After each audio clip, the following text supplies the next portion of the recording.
Mental health affects us all, whether you finish first or last. Whether you win or lose. The stigma around these issues causes those around us to suffer in silence. Mental health is nothing to be ashamed of. You are not alone. You are not alone. As a student athlete, As a teammate, As a friend. We pledge to continue the conversation. Because it matters. Because you matter. Stand up to the stigma. Stand up. Stand up. Continue the conversation. You are not alone. For 25 years, Conference USA student athletes have set new standards of success. Our history includes those who are beyond competitors on the field, beyond champions in the classroom, and beyond heroes in their communities. We call them Hall of Famers. The Conference USA Hall of Fame class of 2019. Their legacies live on. To find out more about the inaugural class, visit conferenceusa.com.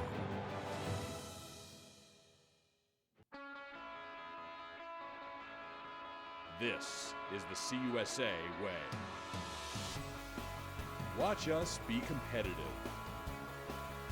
Unique. I know you expected Caitlin to be strong and athletic. We're driven. We're passionate. We're champions. This is the CUSA way. For 25 years, Conference USA student athletes have done things the only way that we know how, the CUSA way. In that quarter of a century, we've learned a thing or two about winning, both on and off the field. Our student athletes are more than just great athletes. They're fantastic students, and they're outstanding citizens who give back to their communities. We're committed to excellence. We are stronger together. That's the CUSA way. We're a university founded on the side of an airport, reaching new heights. It's in our DNA. And since then, we've dedicated ourselves to solving the big problems facing our community and the world. We believe that crazy startup idea isn't so crazy, that families without healthcare shouldn't have to go it alone. We believe we can be better prepared for the next hurricane, and that our coral reefs can be saved. And that's because, above all else, we believe in you.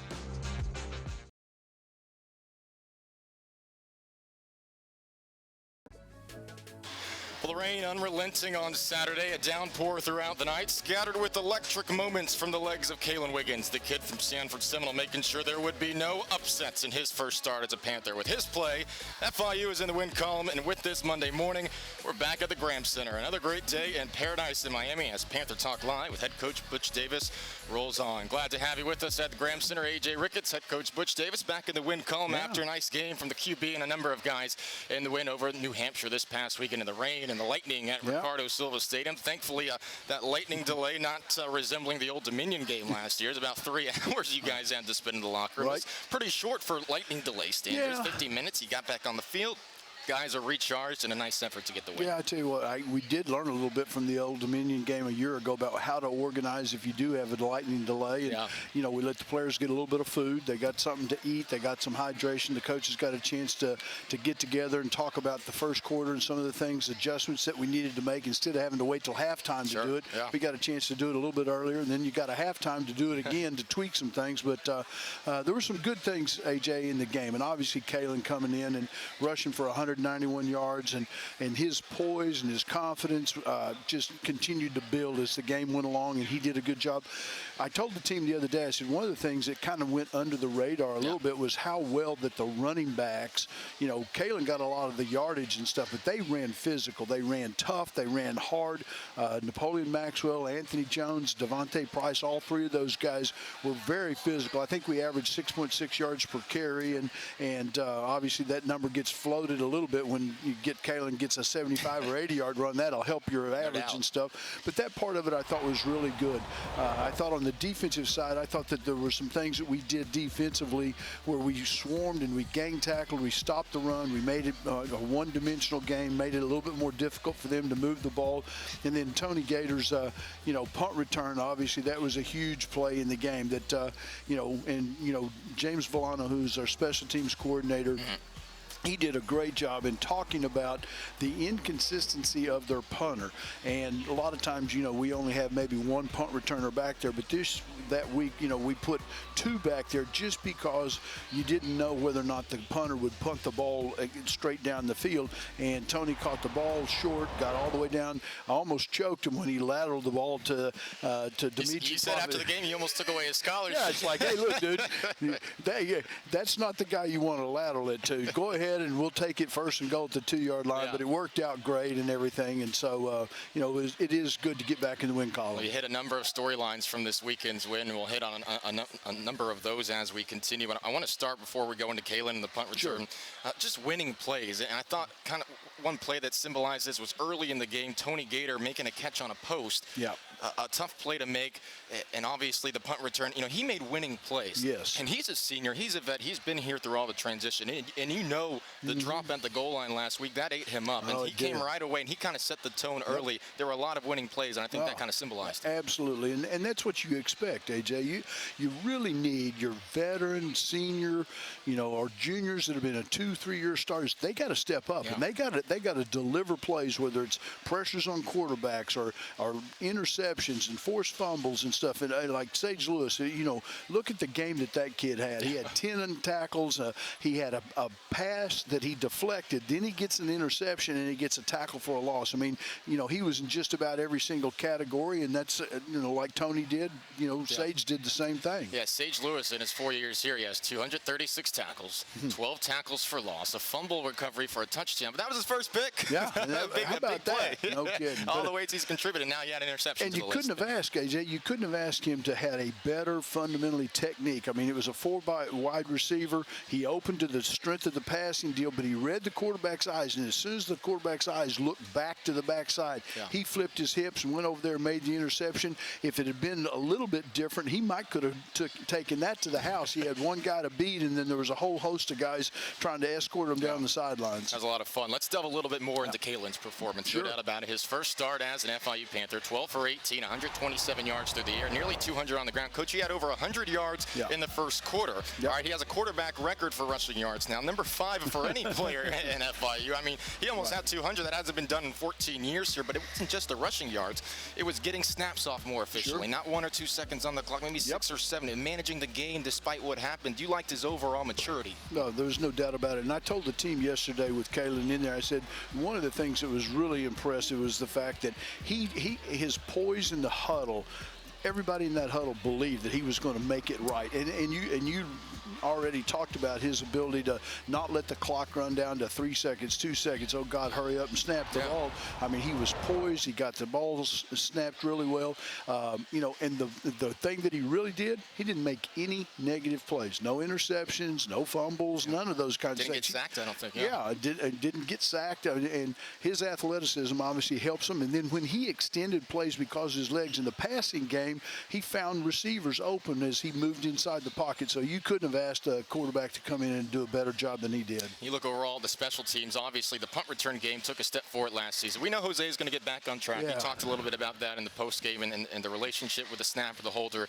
Jose will get back on track, but you talk about the punt return game and the adjustment Coach Villano made having 2 back. And I saw, I think, the punt before, but I thought it was, because they were lined up near the goal line, hey, let's have 2. With this, you were at midfield. And I'll tell you what, if you were in the tailgate, and if you were tailgating for the Saturday's game, and you told your buddies, hey, Dimitri Prophet's going to score a touchdown today, then get in touch with me. Let's talk investments. Let's talk strategy. Let's go get a lottery ticket. Dimitri Prophet touchdown season. What a play that was. And you know what? What a great kid he is. I mean, he came as a walk-on, earned a scholarship. He's been one of the really best special teams players that we've had. He's really, really good on punt return, punt pressure. He makes a lot of plays on kickoff, and you'd love to see a kid get an opportunity to score.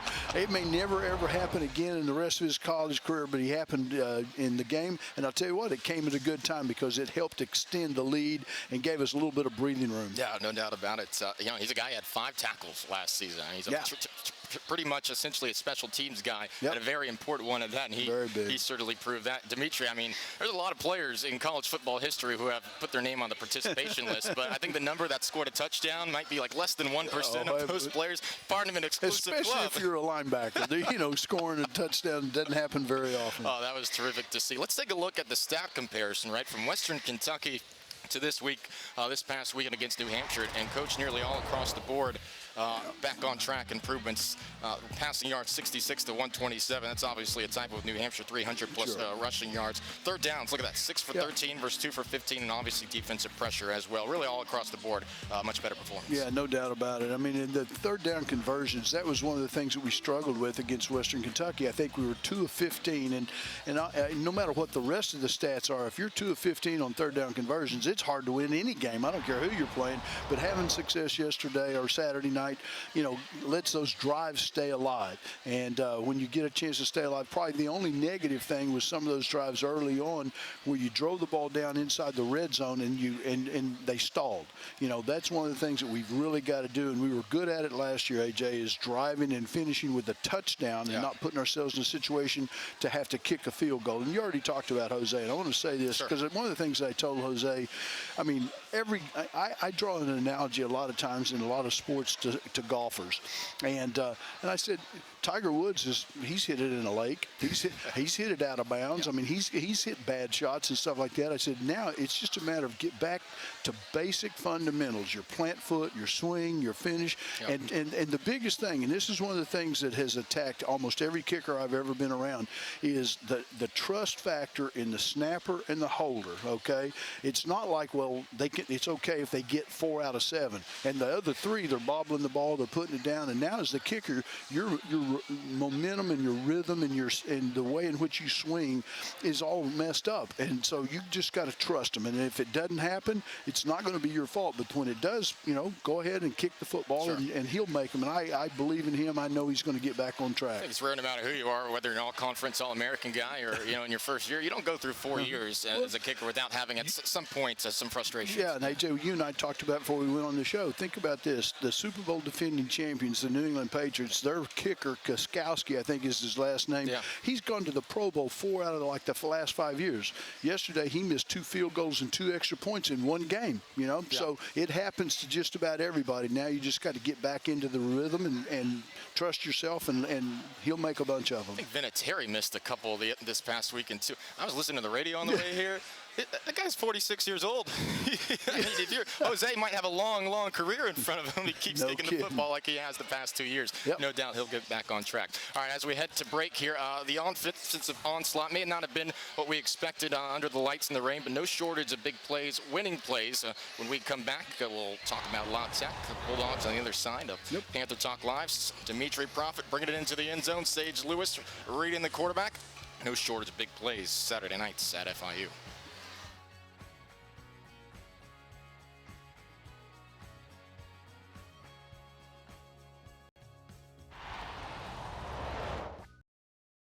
Mental health affects us all, whether you finish first or last. Whether you win or lose. The stigma around these issues causes those around us to suffer in silence. Mental health is nothing to be ashamed of. You are not alone. You are not alone. As a student athlete, As a teammate, As a friend, we pledge to continue the conversation. Because it matters. Because you matter. stand up to the stigma. Stand up. Stand up. Continue the conversation. You are not alone. For 25 years, Conference USA student athletes have set new standards of success. Our history includes those who are beyond competitors on the field, beyond champions in the classroom, and beyond heroes in their communities. We call them Hall of Famers. The Conference USA Hall of Fame class of 2019. Their legacies live on. To find out more about the inaugural class, visit conferenceusa.com.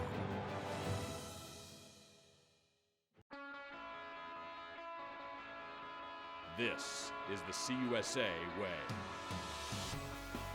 Watch us be competitive, unique, strong, and athletic.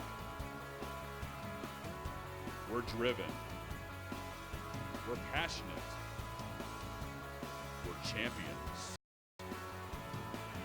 This is the CUSA way. We're a university founded on the side of an airport, reaching new heights. It's in our DNA. And since then, we've dedicated ourselves to solving the big problems facing our community and the world. We believe that crazy startup idea isn't so crazy, that families without health care shouldn't have to go it alone. we believe we can be better prepared for the next hurricane and that our coral reefs can be saved. And that's because, above all else, we believe in you. For 25 years, Conference USA student athletes have done things the only way that we know how, the CUSA way. In that quarter of a century, we've learned a thing or two about winning, both on and off the field. Our student athletes are more than just great athletes. They're fantastic students, and they're outstanding citizens who give back to their communities. We're committed to excellence. We are stronger together. That's the CUSA way.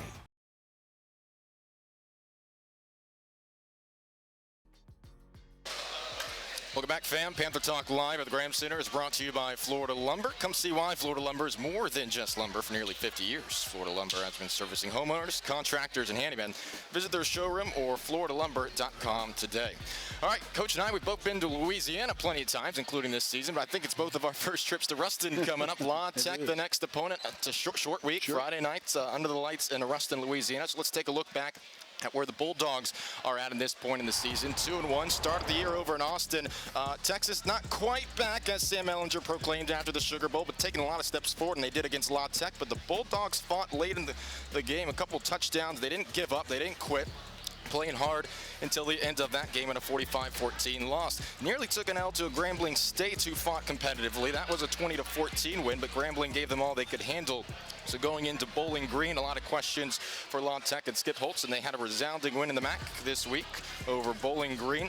35-7 the final score there. They jumped out early, did great with red zone defense, and they're 2-1 heading into this Friday night's game. All right, so La Tech, FIU, 7:90 a.m. The tickets and CBS Sports this weekend. Coach, they've got a quarterback who knows the system very well, Jamar Smith, and he's really starting to get into a rhythm. He's a guy like Kalen who can get things done on the ground as well, but he showed his ability, no doubt, as a passer in the last two games, and he's going to present a great challenge. I tell you what, AJ, and I start off every time watching the games in the series, so you start off with the Texas game. Yeah. And I'm going to tell you what, they moved the ball a lot. They got down inside the red zone, and they got, they didn't end up getting the ball into the end zone and stuff, but he made some plays.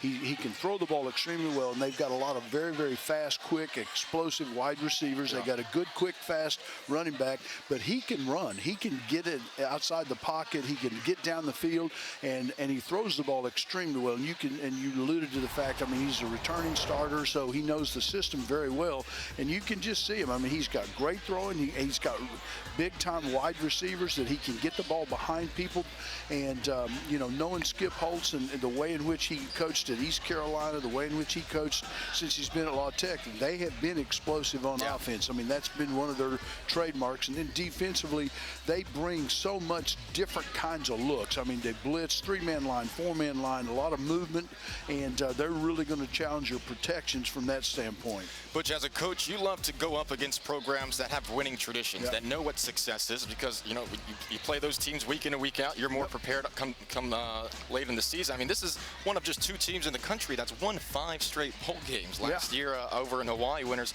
of the Hawaii Bowl. So it's going to be a great opportunity to go into a tough environment, La Tech, a winning program, and match up against those guys. And it's a school with a big history. I mean, a lot of times people don't know that much about La Tech, but it's been a program for the last 25, 30 years that they have had a lot of really good players and a lot of really good teams.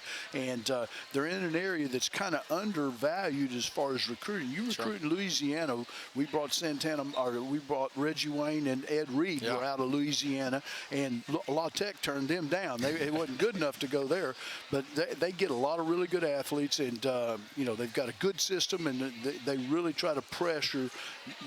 If people watch the game, they're going to see them in multiple wide receivers, empty formations, and then 2 plays later, they'll be with 2 tight ends. So they're going to find out how well you can coach. And defensively as well, making the stops when they need to. In their last 2 games against Grambling and Bowling Green, they've held their opponents scoreless in 6 of their 9 trips to the red zone.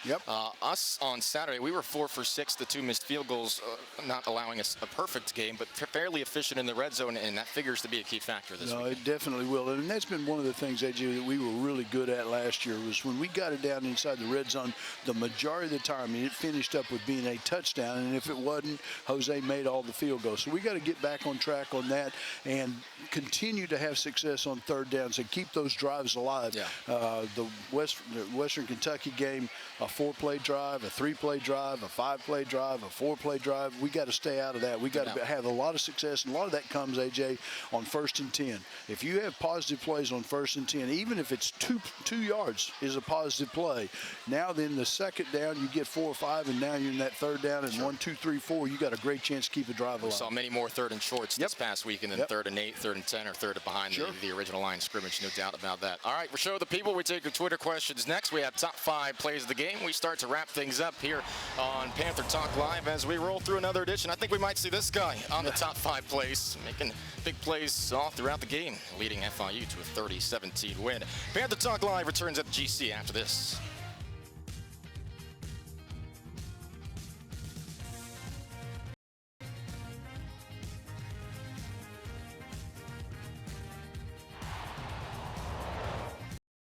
Mental health affects us all, whether you finish first or last. Whether you win or lose. The stigma around these issues causes those around us to suffer in silence. Mental health is nothing to be ashamed of. You are not alone. You are not alone. As a student athlete, As a teammate, As a friend, We pledge to continue the conversation. Because it matters. because you matter. stand up to the stigma. Stand up. Stand up. Continue the conversation. You are not alone. For 25 years, Conference USA student athletes have set new standards of success. Our history includes those who are beyond competitors on the field, beyond champions in the classroom, and beyond heroes in their communities. We call them Hall of Famers. The Conference USA Hall of Fame class of 2019. Their legacies live on. To find out more about the inaugural class, visit conferenceusa.com.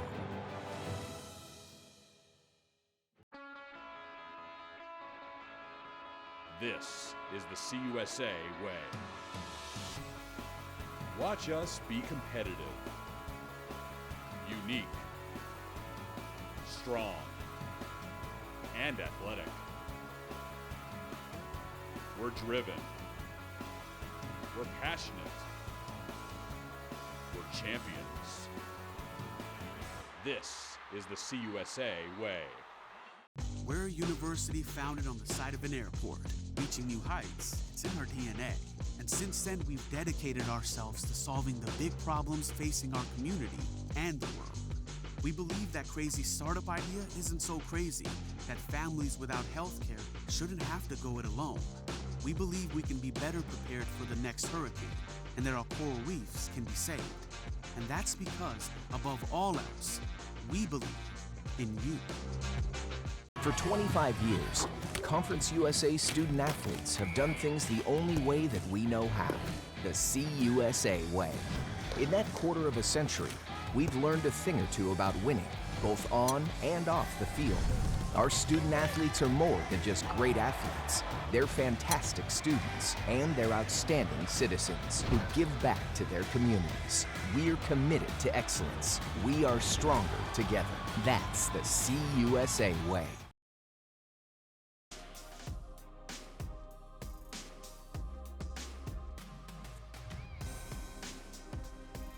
Welcome back to Panther Talk Live at the Gramps. They're wrapping things up here. And the C block, we take your Twitter questions here today. I got a couple of them to roll through. So let's start off with 2Timmer7. He's wondering for Coach Shate, how important is it to get that first win of the year? The hard work still yet to be done. But how does winning that first one loosen things up a little bit in the locker room? Well, it's unbelievable, to be honest with you, because obviously, you know, even though you win the game, it's easier to talk to the players about the things that they didn't do as well as they needed to, that you got to continue to improve. You know, winning helps solve some of the issues because it creates the excitement. Look forward to practice, look forward to the next game.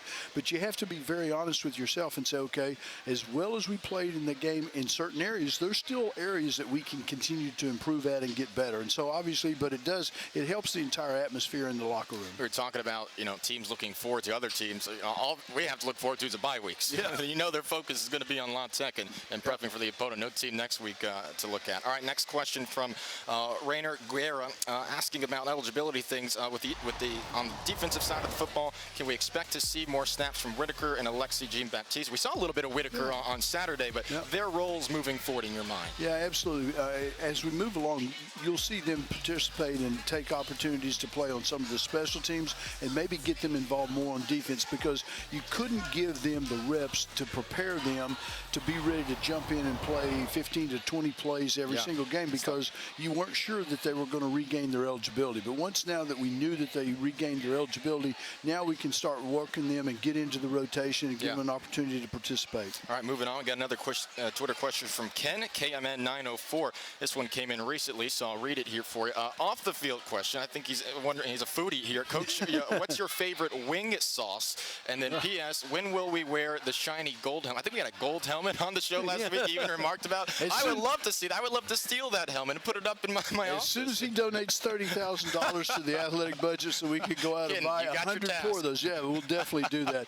Buffalo. Buffalo sauce? I'm old school. I just like the old, Hooters wings, the old buffalo sauce. I love buffalo sauce, too. I'll start sweating right away, but I'll still eat it. True. My body can't handle it, unfortunately. All right, let's go to the top 5 plays. Hard to narrow it down to 5, but some pretty good ones for our top 5 plays of the week. Starting off, number 5 here, Kalen Wiggins, not the 70-yard run, but evading pressure, Coach, going down, and he lofts it over the cornerback. And you know what? Here's the thing that goes untold about this is quarterbacks. You love quarterbacks that keep their eyes downfield. When they scramble, a lot of guys are just looking to run. They're looking for blocks, and where's the first down? He's looking for an opportunity to get an explosive play. Maloney got some yards here. Tier Tart with a swim move getting in the backfield. Yep, exactly. He had 2 unassisted, 2 assists, and he had 6 quarterback hits during the course of the game. He was a problem for New Hampshire all throughout the evening. Good to see Tier Tart starting to make his presence known. Here's Sage Lewis reading the quarterback. First interception as a Panther. Yeah, and absolutely. Did a great job reading the quarterback's eyes. He was in the right position. He got enough depth. As soon as the quarterback put his foot in the ground on his 7th step and started to go, Sage got a chance to break on the ball. If he could have made that guy miss, he'd have a chance he wants that one back. It's the turnover belt. Last year was the turnover scholarship. Loved that, too. Here's Kalen Wiggins. This is a theme the last 2 weeks. Big blocks down the field. Last week, Sage. Here, Tony Gator. What a great job he was hustling. I mean, he had the great punt return. He had a great block there. He made a critical catch, offensively. I mean, he had a very, very good game, and that's what you want out of your senior leaders. And taking a look, it looked like the D end had Kalen, and in the corner takes one bad angle, and Kalen makes him pay for that. Great speed and rumbling down the field, and the wide receivers making sure, they're not just catching footballs, they're laying down blocks for their skill position guys. And I think the top 5 hard to narrow, but the top play maybe not so much. Gator maybe almost lost his scholarship here if this went the other way, but Dimitri Prophet has exhilarating a feeling he's ever had. He had a cornerback, Josh Turner, right beside him, and I wondered if he was maybe thinking, I'll get it to a guy that runs 4.4 as opposed to get it to Dimitri Prophet. But I tell you what, Dimitri did a good job. And you know what I like about it? How about the security? He had the ball high and tight. He wasn't going to let him take it out of his arm, which you don't assume that a linebacker is going to know how to do that. When he's 5 yards from the end zone and he's thinking touchdown, he will secure the football, nimble hands, and keeping the ball security, making that a priority. That was awesome to see. Dimitri Prophet, 5 tackles and now 1 touchdown as an FIU Panther. 6 tackles, I should say, has 1 this season as well. Great to see him get in the end zone. All right, wrapping things up on Panther Talk Live. FIU La Tech, we're back on the road this weekend before a bye week and then a 3-game home stretch. We're not thinking about those 3 games at home, not thinking about the bye week, all the focus on La Tech. Coach, in your mind, what's the emphasis? What do you really have to focus on to get a tough road win this week? One of the most important things is because of the scheme and the style of offense, there's going to be a lot of tackling in space, not a lot of tackling between in the run box, but they're going to be getting the ball on the outside. So the corners, the safeties, the nickel backs, and the linebackers that are in space, they've got to do a great job tackling and not let run after catch give them big plays. And then defensively, they're going to try to blitz you. They're going to try to take away and give you negative plays, and we got to keep moving the chains and stay on tack, make sure their offensive linemen's all on the same page on the protection. An open field game defensively going to be a big one for Ike Stanley and the Dames brothers. Dorian on DBs, big one on the road at La Tech. All right, as always, appreciate you tuning in to Panther Talk Live. Coach, appreciate the time as always. All right, looking forward to Louisiana, heading up to Ruston this weekend as FIU looks to get their first conference win. A lot of fun this past weekend under the lights in the rain. Kalen Wiggins, the folks from Sanford Seminole, pretty proud of their guy. We'll see you next time.